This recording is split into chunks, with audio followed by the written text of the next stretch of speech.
Hello, everybody. It's Richard Harris and Scott Leese back for another episode of the Surf and Sales podcast. We are joined today by a really good person, good friend, someone I've gotten to know over the years. Currently, he's at a company called Bevy, but he's also been at MuleSoft, Salesforce. He was a Ranger sniper team leader in the military. So it's Steven Broudy, if you haven't figured it out. So Steven, thank you for coming on the show, and most importantly, thank you for your service. Yeah, I appreciate it. I apologize ahead of time. I'm bad at surfing and sales. So I don't know about the surfing part, but I agree you're bad at sales. there we go. And then what I didn't know, because I know we have a first question, but what I didn't know and I want to hear about is that literally in the last century, you were a level four fry technician at In&Out Burger. Yes, which is actually an important caveat. I'm glad you made that. Most In-N-Out fry technicians are level 3. I was a level 4. What does that mean? How do you get level 4 is the pay grade. You get there by, well, In-N-Out said they hired me for my smile, so I no longer trust them. And frankly, like, In-N-Out was a lot harder than going to war 5 times in Ranger Regiment. And frankly, I don't think I've had as difficult of a job since. Their emphasis on putting the customer first, I think, is a great sort of catalyst for creating future salespeople. The first time some guy asked me to dig through the trash for 2 hours to find his retainer, and gave me a $10 tip when I finally found it, was the first time I realized that a life in the service industry was not going to work for me, and maybe I should consider some other service. But truthfully, like, I loved In-N-Out. I only stopped working at In-N-Out because when I was a senior in high school, my manager called me aside and he said to me, like, "Hey, Steven, look outside." And he was like pointing at some car. I was like, what am I looking at? He's like, "You see that Mustang over there?" I was like, "Yeah, I see your Mustang." He's like, "Look, man, I think you got a future in fries." he's like, "I know you're going to college, but like, you have like, salad table chef, like, manager potential here." Like, this is like Ben Affleck's Boiler Room kind of moment. Just dropping the keys, except the In-N-Out Burger version. Yeah, he's like, "Look, man, screw college, like, Mustang." So anyhow, I quit the next day. And like, he got the last laugh because In-N-Out does profit sharing, and he now runs the largest single district of restaurants. And I'm pretty sure the guy's making like $1 million a year. So. Oh my gosh. He saw you as competition. He saw you as the competition, and he's like, "I got to get this guy out of here. Maybe. I got a big goal." I highly doubt it. I think there was and this is similar in sales. Like, at In-N-Out and in sales, your number one inhibitor to your ability to scale is your ability to hire great people. And I think that's the number one lesson I actually took away from MuleSoft. I don't think MuleSoft would have agreed to let Salesforce acquire them had they been able to hire the volume of AEs that they needed to hit their growth goals and still maintain the hiring bar that they had. Salesforce. Can you talk to us a little bit about that? Like, what held you back from hiring in mass like that? Honestly, MuleSoft outgrew its ability to source top of funnel talent at the volume that it needed, given its talent conversion rates, to hit that hiring goal without an even bigger talent brand behind it. Was it geographical? Was it comp based? Was it internal, like, resources constrained? No. I'm just trying to think. I should back up. So first of all, I think MuleSoft had the best talent team I've ever worked with, ever. And tell everybody what MuleSoft does, by the way, real quick, for context. Yeah, MuleSoft is a company that helps other companies connect all their disparate systems using like API-led connectivity. It's an integration company, but don't tell them I said that. It's too late now. It's an amazing company. They were acquired by Salesforce so first they IPO'd. It was like one of the most successful IPOs of that year.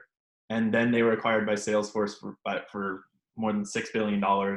It was one of the biggest acquisitions of the past 20 years. I think Qualtrics and GitHub were the only bigger ones, if I'm remembering correctly.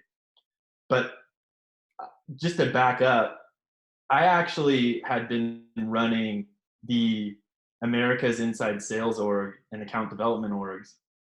And I got asked to stand up business operations with the sort of specific focus of turning the talent team into a sales team. And the reason for doing that was MuleSoft had an unbelievably high bar for the caliber of people that they brought in.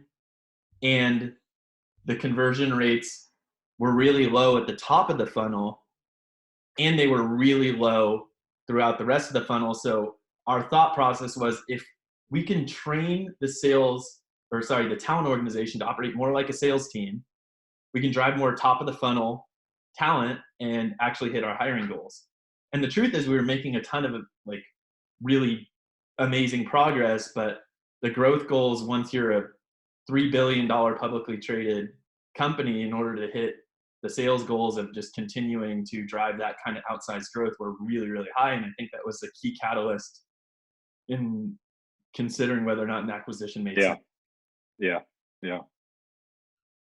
And what are you working on now? Tell everybody about not just the product, but like, what's the sale like? Is it complex? Is it long sales cycle, big price point? Yeah. What is it? So Bevy underpins the communities of companies like Salesforce, Slack, Atlassian, Adobe. And what that dictates is that the sales cycles are always going to be longer than we want them to be. They're going to be multi-constituent. And currently, everyone's full cycle sort of field sales reps, which started out of necessity and probably will change in the near future, but has been an interesting experiment for me and actually has been working out pretty well. So last year we tripled revenue year over year. We had a lot of success, a lot of traction, and we're actually driving a very highly targeted account-based focus. So if you're full field-based, does that mean you've had to pivot everybody into, work from home inside sales base now? Yeah. So I'm like, well, let's get into that. Tell people kind of how you've made that transition, and I'm sure it's been pretty fast. And how's it going? I've gotten that exact question basically 3 or 4 times in the last week. Like, I got an outside sales org. I need to convert them to inside sales. Help me out. So no better man than you to, drop some knowledge on everybody and give some advice on how to do that. Yeah. So, special operations, ironically, in a lot of ways, is very sort of intentionally informal. But the one formality that they kept in place were morning formations, just to make sure everyone was showing up to work happy, healthy, engaged, and ready for the day. And, when you're working in sniper section in particular, that's actually a specialty platoon.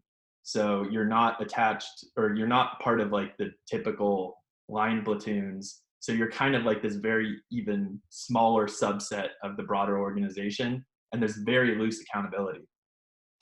I say all that because I think working from home sucks. Like, really sucks. And honestly, this is a different perspective than a lot of people have right now who are doing this for the first time.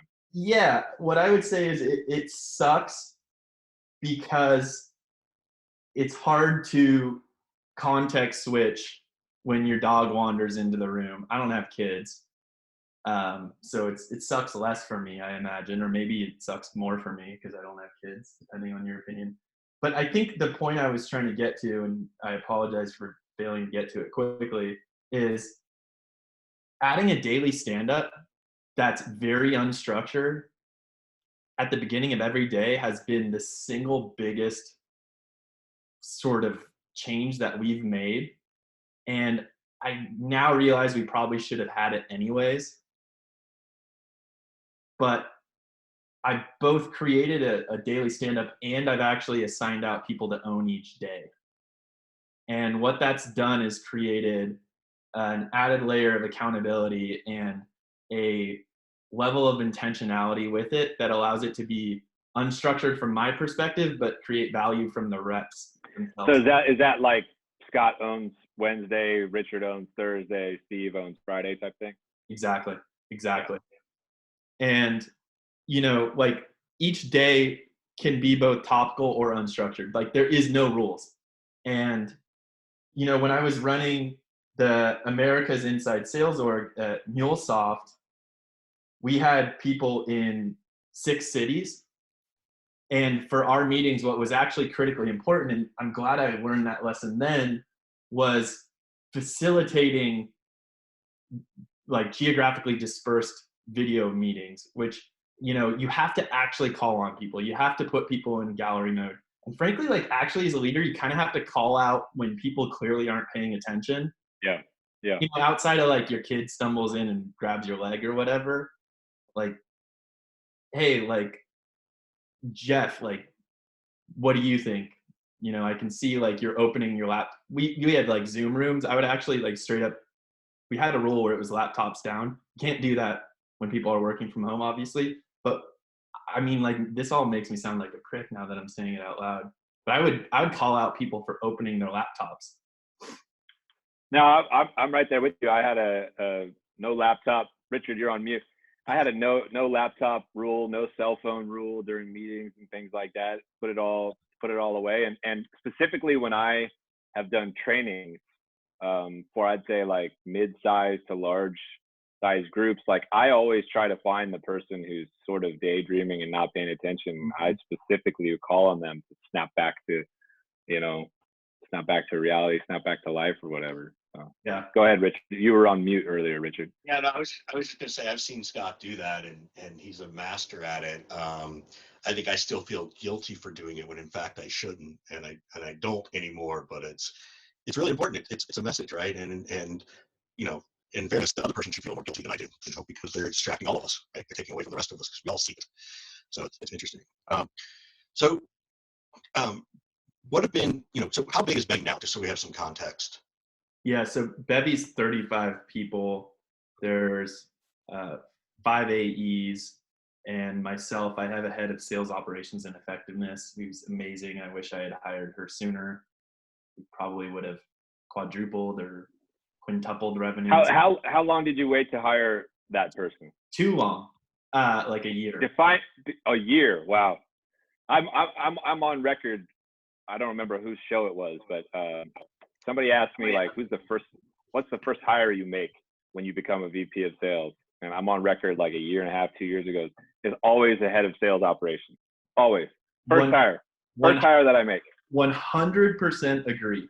And actually, I would have had a lot less gray hair. We would have had a much more codified process.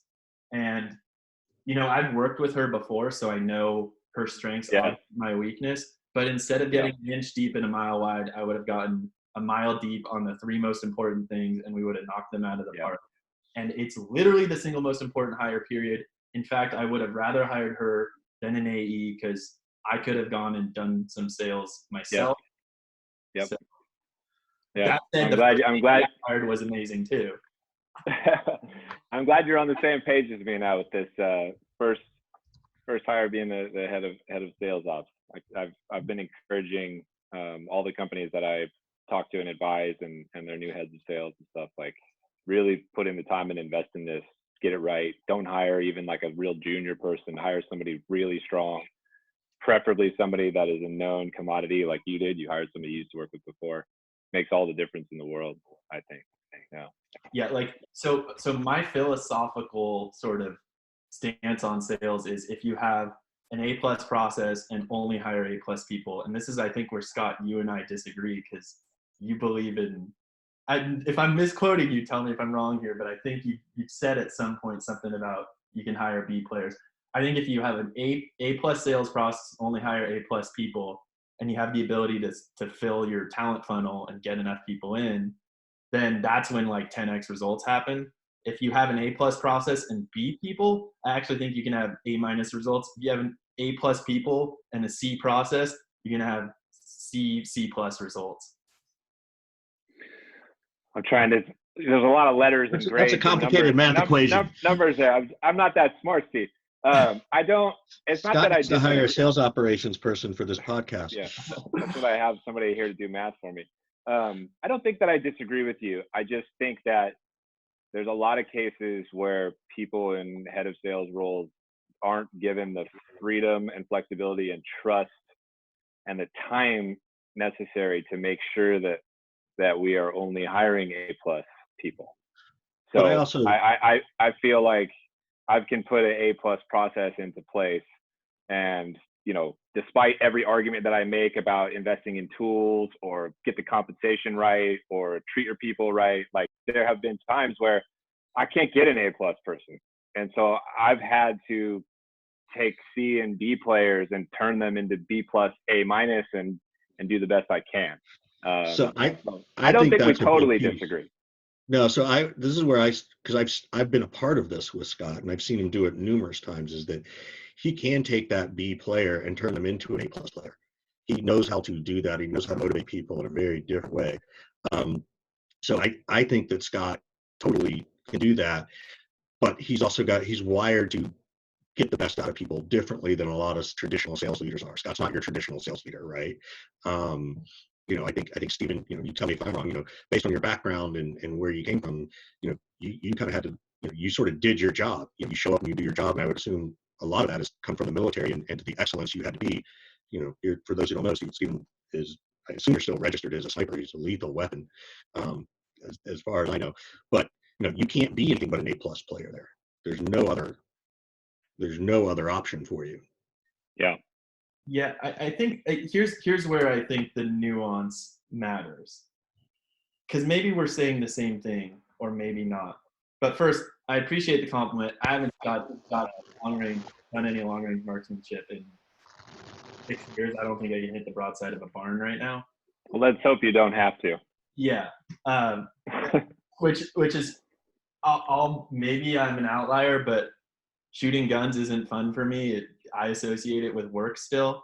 It's the same reason I ride a bike instead of run. My first squad leader was an ultramarathoner and would punish us by taking us on unannounced 10 and 20 mile runs. So running group workouts where you're being told what to do, and shooting guns always associated with like the unfun parts of work. But here's what I'd say, because Richard, you hit on something important.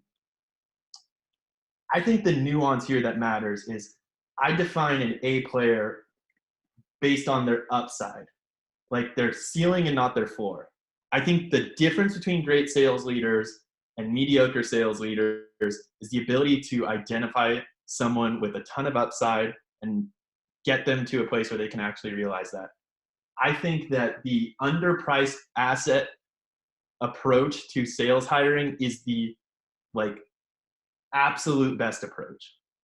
If you find someone who's coachable, who has significantly less experience than someone else in the market, and is therefore underpriced because there's an over-rotation towards experience and expertise versus upside, you're far more likely to succeed. And actually, I look at the fact that I was the guy who won our first internal sniper competition when I got to the team. And I look at the fact that when I joined Sniper Section, I was literally the worst by far, because I grew up in San Francisco. I had never, even in 3.5 years at that point of being in Ranger Regiment, I had never even looked down the scope of a sniper rifle. And actually, that was the biggest advantage I had, because all I did was focus on fundamentals, body position, breathing, All about the basics. Yeah. All like, that's all I could do. And all these kids from Alabama who were sitting in tree stands for 20 years, like came on with a much higher floor than me and were kicking my ass. But I started running laps around them because all I did was listen to what I was told and actually try to incorporate that into my So you didn't have to unlearn bad habits. Yeah.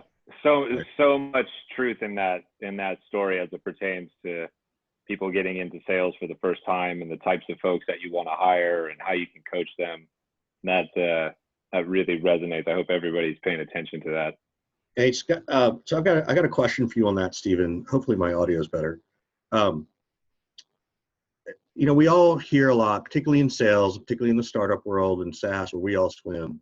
You know, hire a veteran, and it's interesting to me because it often feels like we should do this altruistically, which is great, and I think we should.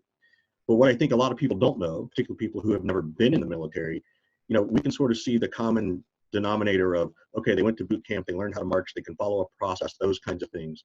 What are the things that people who are in leadership and recruiting positions don't know about the value of bringing in someone from a military background, right? Aside from the process side, is there something else that's like, oh, here's what you guys don't know? Yeah. So first I'd start by saying, don't just hire a veteran altruistically, and not all veterans are created equal. And some, like, frankly, fucking suck. And I would never hire them. And the reason I say that is, like, saying hire a veteran in many ways is like saying hire a teacher or don't hire a teacher. Like, there's 1.5 million people in the military in the United States. I'm probably even getting that number wrong. I think it's more if you start incorporating the National Guard. That the fact of the matter is, that is such a broad swath of the country, and it's actually not all that diverse. It's over-rotated on diversity on some fronts, and it's totally under-rotated on some other. What does over-rotation, under-rotation mean? Like, that's a word I don't even get. It's over-representative of certain groups of people, like, and it's under-representative of others. So special operations, and this is not a good thing about it, but it's like historically the whitest part of the military. It has the highest density of people with like some higher level of education. And it tends to be people who come from middle class families versus lower class. The military looks very representatively different. The good news is that the special operations community is becoming a lot more representative of America. The bad news is that when people from really like prestigious units and who are true A players emerge from the military, like pilots, special operations folks, nukes, people who had to go through a really challenging pipeline to get into their position, typically, they set the bar that all veterans are created equal. And they're just not. And the reality is, basic training is not that hard. Like, airborne school is not that hard. Ranger indoctrination program was literally the worst 8 weeks of my life. I have serious PTSD about that, and I have no PTSD about going to war 5 times. So, like, I think that the difference is when you go and identify veterans, the thing to look for if you're a recruiter is, have they been specially selected? Like, how are you defining specially selected? So you're advising me as I evaluate ex-military talent in sales in particular. Help me out, right? What does specially selected mean in your context? So I'll answer that question, and I'll first caveat it. One, like, go ask a veteran who comes from a specially selected unit, whether it's special operations, a pilot, whatever, to assess a potential veteran candidate, because they're going to give you an honest assessment of who the hell this person is, what the hell their resume means, what the reputation of their unit was. Second, specially selected means what was the process to go from just like being in the military to being in that particular unit doing that specific job. So specially selected could mean Army Special Operations, it could mean Navy SEAL, it could mean you're a pilot, it could mean you are part of you're a nuclear technician on a submarine, it could mean you're in psychological operations, it could mean a variety of different things. But if you ask them what the training above and beyond just the basic post basic training path looks like, was there a third or fourth selection that they had to complete? So number one is always going to be basic training. Number two is going to be job specific. Number three might be like, I went to airborne school. And number four is like, I went through Ranger indoctrination program. Number five is like, I had to go to Ranger school. Number six is like, I had to go to sniper school. Number seven is you go to special operations target interdiction school. Like the number of selections you had to go through in order to ultimately end up in the job you were in the unit you're in, is most indicative of how challenging it is, and therefore most likely to dictate that someone like made it through an incredibly challenging candidate pipeline process. Got it. So how do you, I want to flip it on the other side. Let's say you are a veteran, right? And maybe you didn't get to do that level of specialty, but you do want to go into sales. How do you show sales leaders who've never, not every sales leader, unfortunately, yet has heard this podcast. How do you show your ability to be in sales? So let's flip it on the other side, right? And granted, I get the reverse engineering from if someone was in special ops or a specified training, as you said. But what if you're not? What if you are, someone who, maybe you were an infantryman or you got promoted to sergeant or something, and maybe you led a team, right? And that's kind of as far as you went. How do they bring that out in their interview process, their resume, that kind of stuff to speak in a sales mind? So, for early career salespeople, I always need to see some way where I can tangibly, qualitatively, or quantitatively validate that they have a true passion for sales. And that can look at a variety of different ways based on whether or not you actually have been in sales. So first of all, like the easy answer is the best way to prove you're a good salesperson is be really good at selling yourself. Got it. But like when you scratch beneath the surface there, if you haven't been in a sales role, it's hard to demonstrate that you have a passion for sales. Well, how about you actually like go and read sales books, and when you talk about them, instead of just dropping the title, like know that someone like Scott or yourself or me is going to probably have read it and is going to push you on it. Because I will pull open my Evernote, which downloads my Kindle notes, and I'm going to be like, oh, well, what did you think about chapter 3 where they talk about the idea of a customer-centric buying process? Like, if you have an answer there, I don't care if you've sold anything. Like, you're showing a passion for sales. Now, if you layer on top of that a demonstrated coachability and showing like a track record of achievement where you're like a top 5% person somehow, and it's an early career sales role, I don't really care if you've sold or not. I do over-rotate on have you actually sold because it's easier to identify passion for sales. What about people who are in recruiting in the military, as they use it as an example of their early salesmanship? Like they never had a like regular sales job before for software, tech, or whatever, but they come out and they're like, here's what I can point to. I was in recruiting in the military. I did this, that, and the other. I went to different communities. Is that something from your perspective that you'd be like, okay, I'll give you that? And if you're on my side of the fence, not a military background, but evaluating talent like that, what level of credence or cred should I give to that specific type of person, if any? So, this is a totally loaded question because I know somebody. I have somebody specifically in mind. And so I have someone specific in mind too, because the last great hire I think I made, who's now one of the top commercial mid-market AEs at MuleSoft, was a recruiter previously. Recruiter from the military, or just no, a recruiter in general? No, but I'll go a level deeper. One of the best salespeople I've worked with, who's on my team now, was a Mormon, where your job when you're on a mission is to basically try to recruit people into, Totally. the Latter-day Saints church.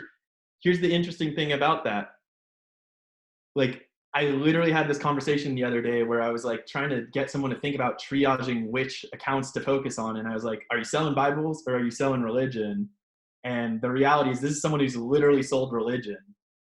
Obviously as a salesperson, you want to find the people who are looking to buy Bibles, not have to sell religion in the first place, because those are going to be longer sales cycles. They're evangelical. So if you look at Army recruiters, and it's a really great question, they're probably the only people outside of Jehovah's Witnesses and people from the Latter-day Saints church who have more doors slammed in their face than anyone out there. And they serve and surface inbound and outbound demand. Yeah. So I'd hire one in a heartbeat. Confirmation. So I hired one about 3 years ago when I was at Qualia, and he turned out to be fantastic. Done really well, and I learned a lot from him actually. So that's my own data point of one that I can think of, but I got that one right. Well, the interesting piece too is most people do recruiting later in their career in the military and actually start in a different job. So they actually then go through another pipeline process. And recruiting school is challenging. That's really fascinating. Thanks for letting us pivot and dive into the military aspect, because I've always wondered about it, and definitely I picked up like 6 different things that I will turn people onto, so I can just go and listen to Steven. So thank you very much for that. What I know, we're going to talk about this at the beginning, but we didn't. But I'd love to for you to share kind of what you've been through. Right, it's March 25th, I think, 2020, and we've all been surviving this indoor situation. But Steven, tell us what's been going on with you. I mean, outside of, like I'm 35. When I hit 30, I started questioning whether or not I really was as extroverted as I thought. You're 35? You don't look 35. Thank you. Yeah. It's the beard. I shaved my beard off and he stole it. But I look like a child and he looks old now. I was saying that the H in work from home is for haggard. And, and when you stop shaving, you're really embodying the work from home spirit. So I was saying, like, I thought I was like more introverted as I got older. I've realized I don't get a ton of energy unless I'm engaging with people. So it's been tough. It was particularly hard because 3 weeks ago, or a little longer than that now, I woke up one night in the middle of the night and thought I was having a panic attack, but wasn't sure because I've never actually had a panic attack before. And I tried like meditating and nothing was working. It was really hard to breathe and I didn't really think anything of it. Ended up going back to sleep. And the next day I basically woke up and had 104-degree temperature. So I went over to UCSF. And by the way, if you work for an insurance company, turn this off right now in the next 5 minutes. I sat in a plastic tent. They swabbed me 3 times. This is before they had the capacity to really run any tests, so I don't know if this is actually true. But I have a high degree of confidence that I had coronavirus because I had 104-degree temperature for the next 3 days. It was the best diet I've ever been on. I lost like 20 pounds in water weight. I emerged looking shredded. I rapidly destroyed that by working at home and being stagnant. And it's been eye-opening. I've recently gotten into cave diving and technical diving. And what's interesting about cave diving and technical diving and actually even getting sick is it's a really good reminder that life is fickle, fleeting, and fast. And you really start valuing your health. If you take the wrong mix when you're 250 feet down, or if you run out of air in a cave, like you're dead. And I feel like we as human beings have just been blunted and really sort of sheltered from the idea that like people die and health is fleeting. And it hasn't been really since I've gone to war that that's been so ever present. And it's been interesting watching other people adjust to it. Yeah, I can relate to that a ton from all of my health challenges.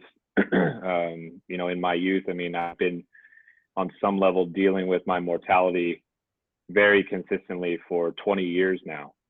And now what's happened is I'm watching all of my friends and family on the whole fucking planet slowly start to come around and deal with this. I have a neighbor who's been really irritating me because they've not been paying attention to all this stuff for the last month or so. And just earlier today, she texted my wife and was like, I'm freaking the fuck out. Like, people are coming around to this, and it's intense for people who are not used to it. I don't know how much you thought about that, if at all, in your military service. You certainly can't think about it when you're cave diving, but maybe beforehand you're very conscious of like, this is very technical, I got to get this right and whatnot. So what have you noticed in the response of those around you? I appreciate you sharing the fact that you think that you had coronavirus. You're the first person that I know on a personal level who's come out and said that. What have you noticed? What's your experience right now?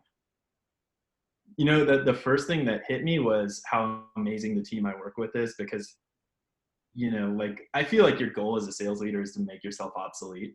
And when you're down for a week, you're pretty obsolete. And the team just stepped up, and an AE literally is a leader of an account team, right? I hate the like quarterback adage, but like the quarterback's the leader of the team. An AE is a quarterback in an account team.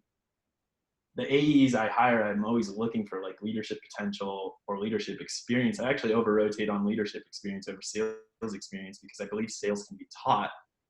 And they just made massive strides in terms of really helping us pivot and adjust. And I was down for the count right before it really got bad, and right as we were starting to make that pivot.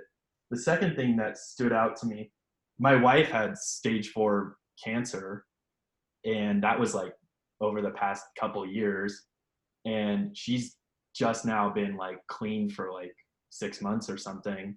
And what's interesting is she went through the same sort of come to terms with mortality struggles that I had my first couple of deployments, where I'd get back and actually like I didn't have PTSD from going to war. I was just really angry that people like gave a shit about small things. It like really deeply bothered me. I was like, look, your buddy's not going to get shot in the face. Like your kids are like still alive and healthy. Like life is a lot more terribly black and white and dark, and you haven't even looked to see that there is a pit, let alone gone down into it. And I had to actually personally work to develop a lot more patience and empathy with people, because I was frankly really bad at letting that like chip be on my shoulder all the time. What's interesting is when she first got sick, she kind of had that and embodied it too. And, as any good husband knows, I made a point to try not to point that out as much as possible, or tell her, that I like, all I could do was empathize and say like, I totally hear you. I've been there before. And I think it actually brought us a lot closer together, because she had a relatively easy life before that. And even growing up, I think like I had already dealt with a lot more adversity. And I think that what's been interesting, and she talked about this the other day, she's like, it feels like the world is like just now like tiptoeing over to that pit and realizing that there's even a pit there. And, like, this is so easy. this is so easy. Like, we can't go and hug our parents, but like, we're still alive and happy and healthy. Yeah. And we've got internet and Netflix and Zoom, right? Yeah, and all these things. It could be a lot worse. One of the things that crisis and trauma, you know, provides you is with perspective, you know, and hopefully one of the benefits of this horrific experience for everybody is that everybody gets a little bit more perspective on what matters and what doesn't matter. And, you know, it's not to say that you shouldn't care about hitting your quota, but it's like, you know, part of me is like, who fucking cares about hitting your quota right now? You know, so the perspective is important, and you do start to realize like the limited number of opportunities, you know, that we all have. And if you've had the rug pulled out from under you before, you know, you don't take it for granted, and there's a motor inside of you, if you will, that is revs at a different engine level sometimes, because, you know, I don't know when I'm going to feel horrible again and not be able to do anything. So I want to get things done. There's a sense of urgency I have along with the appreciation. And I'm optimistic, at least, that, you know, a lot more people will gain similar type of perspective, you know. I think I've been seeing, I think a couple of people have written about it, but I've even experienced is that in general, people are actually trying to be nicer. They're making their effort to be honest and to thank the person at the grocery store, hey, thanks for working, or, you know, the delivery person, you know, a little bit extra, because those people in service you need it. I'm hoping it sticks, right? I really do hope that the niceness sticks, and that sort of moment of exhale that we have right now continues. When Sky did last Surf and Sales, one of the things I talked about walking away from that experience was really remembering to relish the in-between conversation. It's not what happens at each session of any conversation in the middle of everything, right? And this feels like a very long in-between version what's happening in the world, and I hope that people walk away with that piece. I have a another off-topic question, so I'm going to say, only because it's relevant to Scott and his kid. As a sniper, as someone who went to that, did you get any training on how to shoot a bow and arrow? Because Scott just got his kids bows and arrows, and maybe you could give them a tip or two to give to Caleb and Braden.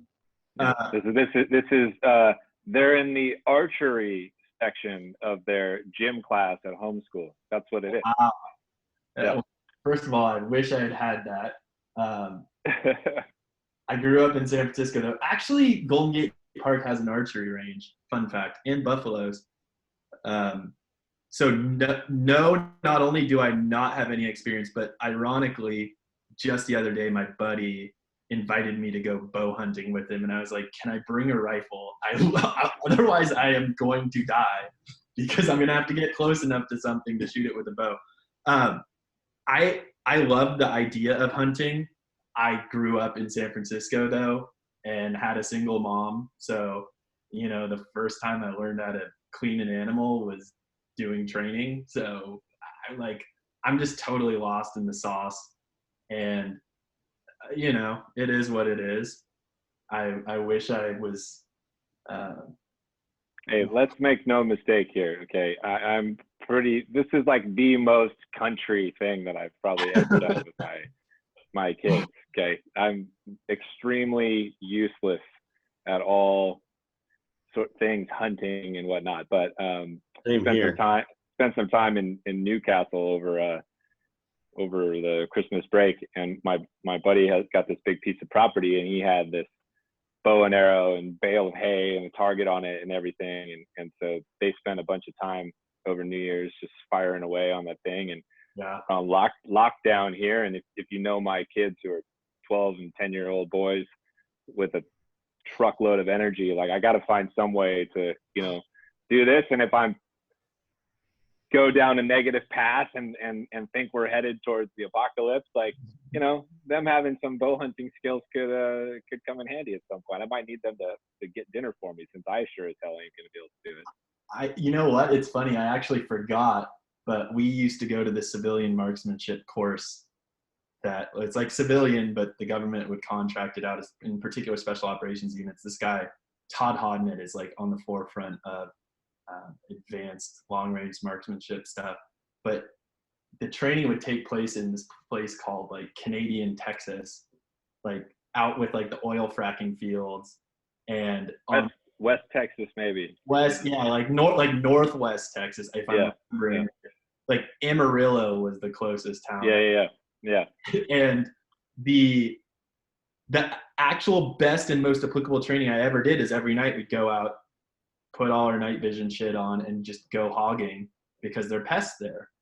And it, like, if you're shooting a moving target at 800 meters in the middle of the night, it helps when it's even smaller to refine your skill set. So it was crazy. It was all new to me, and I didn't realize like the culture around hogging and hunting. And again, I honestly best training out there, and we actually ate what we shot, so it's not like we were being wasteful, and they were pests. So that's the kind of hunting I could definitely get behind. Scott, who's the better archer at this point, Caleb or Braden? They're pretty even right now, and they have very limited experience, so they're learning on the fly. But like the first time they took it out of the package, they're like first one to 100 wins. Right. No encouragement on my part on the competitiveness. It's too late. The damage is done. They're just instantly ready to duke it out. That's awesome. Steven, man, thanks for being on the show. Is there anything that we can do for you? How can we be helpful to you and your career and your team and your journey and all that stuff? One, I apologize for not getting as tactical as I probably. There's no apologies. There's no fucking rules anymore.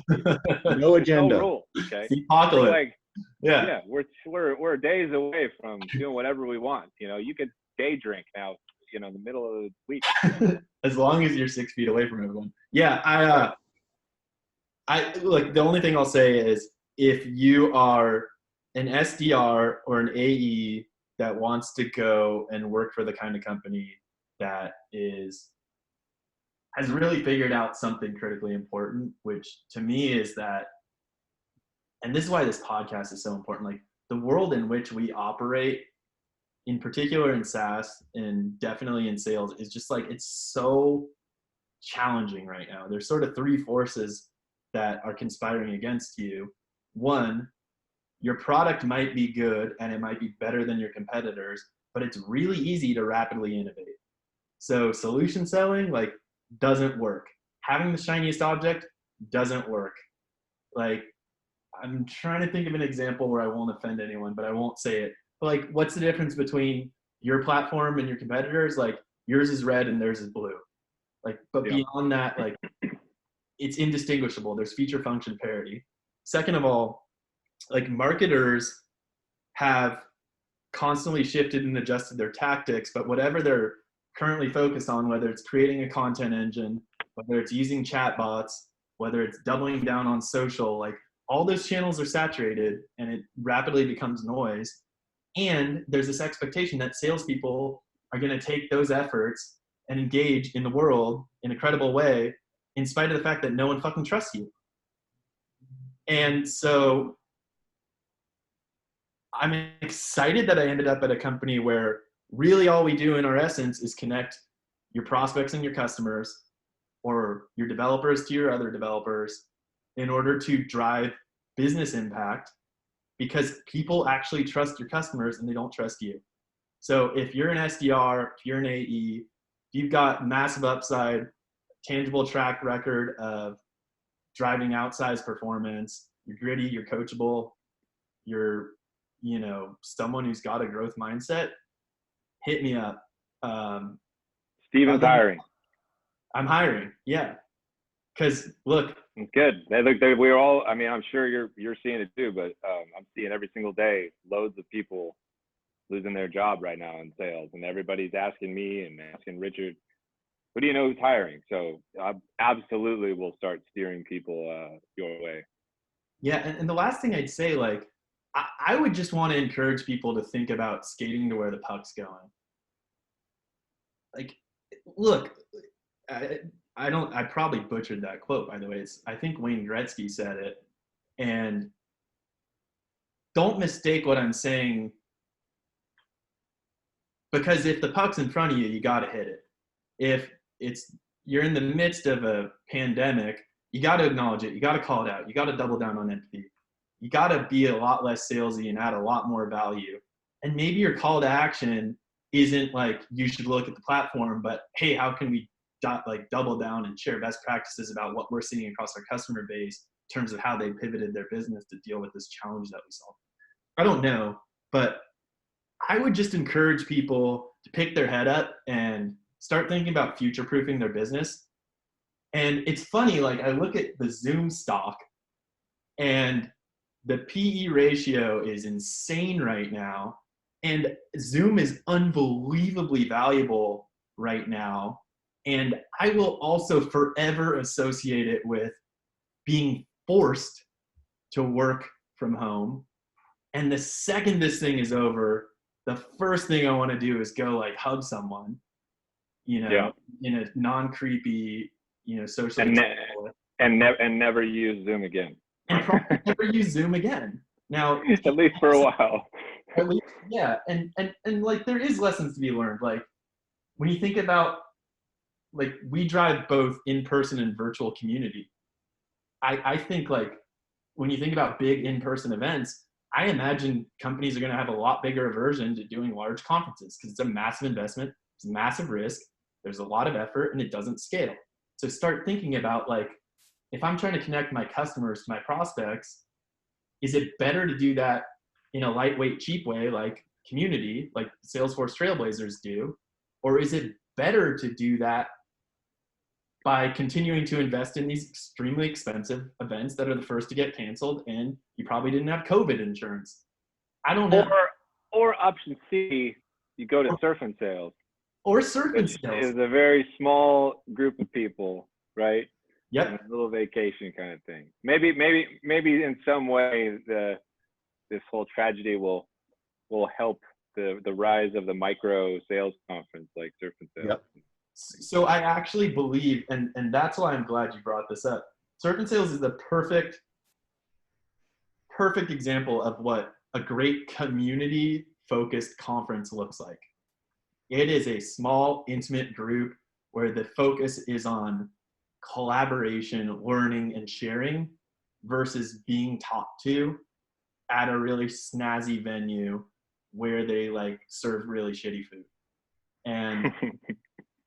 And I can't testify to how great the food is. Hopefully in September I could find out.